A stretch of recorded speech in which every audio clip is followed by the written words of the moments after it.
ওয়ালাইকুম আসসালাম। আসসালামু আলাইকুম। ওয়ালাইকুম আসসালাম। কেমন আছি আমরা? আলহামদুলিল্লাহ। জি, টিএনসি করা যাবে তো? ইয়েস। জি, আমরা যে জাপান ট্রিপটা করলাম, এই ট্রিপের যদি বর্ণনা দিতে যাই তাহলে তো লম্বা সময় লাগবে। 27 জনের 27 দিন দিলে এরপরে একটু বাকি থাকবে। আমরা এত লম্বা সময়ের আলোচনাটা, যদিও আমরা একটু হিন্টস পাইছি, আমরা ভিডিওটা দেখছি একেবারে প্রথম দিন থেকে ষষ্ঠ দিন পর্যন্ত। আসলে জাপান ট্রিপের শেয়ার করা বোঝানো অসম্ভব, কেননা তাদের চিন্তা চেতনা কালচার সবকিছু আমাদের অন্যরকম। যেমন আমরা প্রথম দিন যাওয়ার পরে রাতে একটা কেএফসিতে খেতে গেছি। আমরা কি করি, যে কেএফসিতে বা ম্যাকডোনাল্ডসে খাইতে গেলে খাইয়া জিনিসপত্র টেবিলে রাখিয়ে কিন্তু চলে আসি। এছাড়াও আমরা খাইয়া ওরকম ভাবে চলে আসতে লাগছিলাম। কিছু আসার পরে ওরা হাসাহাসি শুরু করছে, যারা অন্যরা আছে। পরে আমরা বুঝলাম না কি জন্য হাসে। পরে বুঝলাম আমরা যে টেবিলে ময়লাটা রেখে চলে এসেছি এই জন্য তারা হাসতেছে। আবার সবাই ব্যাক করে যাইয়া প্রত্যেকের খাবার টাবার ময়লা যেটা আছে এই উচ্ছিষ্টটা আবার নির্দিষ্ট জায়গায় রেখে আসতে হয়েছে। বুঝতে পারছি? তাহলে আমরা যেখানে খাচ্ছি ওদের শ্রমের দাম কিন্তু অনেক বেশি, যেই কারণে আপনার এই জুতা জাতা পরিষ্কার করার জন্য আরেকটা লোক রাখবে, ওই মেন্টালিটি তাদের নাই। কেননা পার আওয়ার মিনিমাম 1500 ইয়ার লাগে। তাহলে কি ওখানে আরেকজন লোক রাখবে? আমরা যে যেটা খাইতেছি সেটা কিন্তু পরিষ্কার করে আবার নির্দিষ্ট জায়গায় রেখে আসতেছে। এই জন্য তাদের মতো করে চিন্তা করতে হইলে জাপানিদের মতো মেন্টালিটি আমাদের আর তাদের মধ্যে ডিফারেন্স হয়ে গেছে 500 বছরের মতো। 1 বছর 2 বছর 5 বছর না, 500 বছর। আমরা যদি এখন থেকে আগামী 100 বছর আগাই, তারা কিন্তু ওখান থেকে আরো 500 বছর আগে যাবে। এই কারণে আমরা কিন্তু পারবো, যদি আমরা আমাদের মেন্টালিটিটাকে একটু চেঞ্জ করতে পারি। কি পারবো তো? ইয়েস। ওদের প্রযুক্তিতে এতটুকু অ্যাডভান্স, যেটা ওখানে না যাই এটা কল্পনাও করা যাবে না, চিন্তাও করা যাবে না। যেমন তাদের প্রত্যেকটা শহরের মাঝখান দিয়ে একটা লেক আছে। আমরা হাতির ঝিল আছে, এটাতে মাঝে মাঝে গন্ধের জন্য কর্নারে দিয়ে গাড়ি দিয়ে যাতায়াত করার সময় গন্ধের জন্য হাঁটা যায় না, গাড়িতে বসতে হয়। আর ওদের শহরের মাঝখানে একটা লেক আছে, যেই লেকটাকে প্রতি হাফ কিলো অন্তর অন্তর এমন ভাবে ডিজাইন করে দিছে, এমন ভাবে ব্রিজ করে দিছে, যে ব্রিজের পাশে বা নিচে যাইয়া বসে থাকলে কক্সবাজারের ফ্লেভার পাওয়া যায়। তাইলে বুঝছেন, একটা লোক মন খারাপ হলেও ব্রিজের কাছে যাই যদি কতক্ষণ বসে থাকে মন অটোমেটিক ভালো হয়ে যায়। তাইলে তাদের চিন্তা চেতনাটা, প্রকৃতিক দৃশ্যটাকে ওইরকম ভাবে একেবারে ওসাকা থেকে শুরু করে টোকিও পর্যন্ত প্রত্যেকটা শহরে সেম ডিজাইন করে রাখছে। এরপরে তারা প্রযুক্তির দিকে কত উন্নত। আমরা এখনো বদলা নিয়ে বাথরুমে যেতে চাই, ইয়েস আর নো? আর তাদের প্রত্যেকটা বাথরুমের টয়লেটটা পর্যন্ত প্রযুক্তি নির্ভর। মানে আপনি ওখানে যাই যদি ভালো করে পরিচালনা করতে না পারেন, আপনি কোনো কিছুই বুঝে পাবেন না। বুঝাতে পারছি কিনা?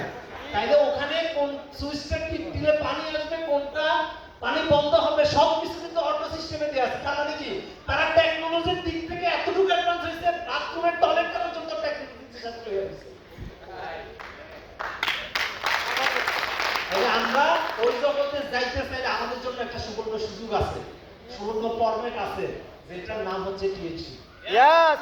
এখন আমরা কি টিএনসির সাথে লেগে থাকতে পারবো তো? ইয়েস। যদি লেগে থাকতে পারেন, আপনি আপনার এরকম অসংখ্য শহর, অসংখ্য দেশ ঘুরে দেখার সুযোগটা পাবেন।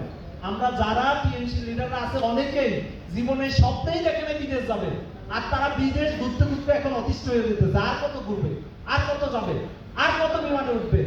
এখন আমরা কি পারবো? ইয়েস। আমাদের আত্মবিশ্বাস আছে? আমরা একটু সমস্যা করলেই দুর্বল হয়ে যায়, মনটা খারাপ হয়ে যায়, মনটা ছোট হয়ে যায়। আসলে টিএনসির মাধ্যমে আমরা কি পারবো, কি করতে পারবো? আসলে টিএনসি এমন একটা জায়গা, যেই জায়গায় আপনার ভাগ্যটাকে আপনি নিজ হাতে তৈরি করতে পারবেন। আপনি আপনাকে কোথায় দেখতে চান, ওই জায়গায় দেখতে পারবেন। আমাদের 2 জন সরকারি কর্মকর্তা একটু আগে আপনাদেরকে বলে গেছেন, যারা 2010 সাল, 11 সাল, 12 সাল থেকে আমাদের প্রোডাক্ট কনজিউম করার পরে আমাদের ফ্যান হয়ে গেছেন। এখন তারা উদ্যতন লেভেলে যাওয়ার পরে এখন টিএনসিকে স্মরণ করে। আমরা কি টিএনসিতে লেগে থাকতে পারবো তো? তারা যেরকম স্মরণ করতেছে না, তারা আপনাদেরকে আগাই দেওয়ার জন্য বলতেছে। আমরা যারা আজকে প্রথম নতুন প্রোগ্রামটা দেখছি, তারা কি সিদ্ধান্ত নিতে পারছি আমরা টিএনসিটা করতে পারবো? আসলে পারছি তো? এখান থেকে পার হোক, মানে যাইতে পারলে যে এখানে এসে যে এতক্ষণ ধরে কষ্ট দিতেছে, এটার জন্য আমরা অস্থির হয়ে যাবো। যে নিয়ে আসছে তাকে একটু, বা এই সুযোগটা পাইছেন যেভাবে হোক আমরা দুইটা জিনিস কিন্তু পেয়ে গেছি, সুস্থ থাকার পলিসিও পেয়ে গেছি, সম্পদশালী হওয়ার রাস্তাটাও পেয়ে গেছি, যদি এটাকে কাজে লাগাইতে পারি। পারবো তো ইনশাল্লাহ সবাই? জি, এরকম টিপ কিন্তু অসংখ্য আসবে। জাপানের টিপ যেটা বলছিলাম, আমরা 27 জন্য যদি 27 দিন বর্ণনা দেওয়া হয়, একদিন করে যদি দেওয়া হয়, এটা কিন্তু বললে শেষ করে পাবো না। কিন্তু আপনি যে সময় যাবেন, আপনি যে সময় ট্যুরটা করবেন, আসলে বাংলাদেশে এখন দেখান তো এরকম একটা কোম্পানি আছে যারা কোটি টাকা খরচ করে বাইরের থেকে ঘুরে নিয়ে আসবে? আমার মনে হয় নাই।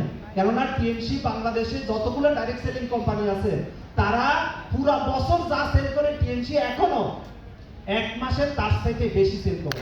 তাহলে ওই সকল একটা কোম্পানিতে কিন্তু আমরা আছি। তাহলে এখন যদি আমরা সিদ্ধান্তটা নিতে পারি যে এই সিদ্ধান্তের মধ্য দিয়ে আমি আমার ভাগ্য না, আমার জেনারেশনের ভাগ্যটাকে পরিবর্তন করতে চাই, তাহলে কিন্তু এখান থেকে সম্ভব। আমরা পারবো তো ইনশাল্লাহ? তাহলে ওইরকম একটা সিদ্ধান্ত নিয়ে যেন আমরা এখান থেকে বাইরে নিতে পারি, এরকম আশা রেখে, এরকম বিভিন্ন দেশের সফর সঙ্গী যেন আমরা হইতে পারি, এরকম একটা মেন্টালিটি নিয়ে যেন আমরা এখান থেকে বাইরে নিতে পারি। এবারেরটা পারবো না, কোনো সমস্যা নাই, যেন আমি সামনের যে ট্যুরটা আছে ওই ট্যুরটা আমাকে ছাড়া যেন না হয়, ওইরকম একটা চিন্তা চেতনা নিয়ে এখান থেকে যদি বাইরে নিতে পারি, তাহলে কিন্তু আমরা টিএনসির পেপারটা পাবো ইনশাল্লাহ। সকলকে অনেক ধন্যবাদ জানিয়ে আজকের মতো এখানে শেষ করতেছি। আল্লাহ হাফেজ, আসসালামু আলাইকুম ওয়া রাহমাতুল্লাহ। ধন্যবাদ আমাদের পিয়ার স্যারকে একটা চমৎকার শেয়ারিং করবার জন্য। আর আমি আহ্বান জানাতে চাই আমাদের আরেকজন ডিরেক্টর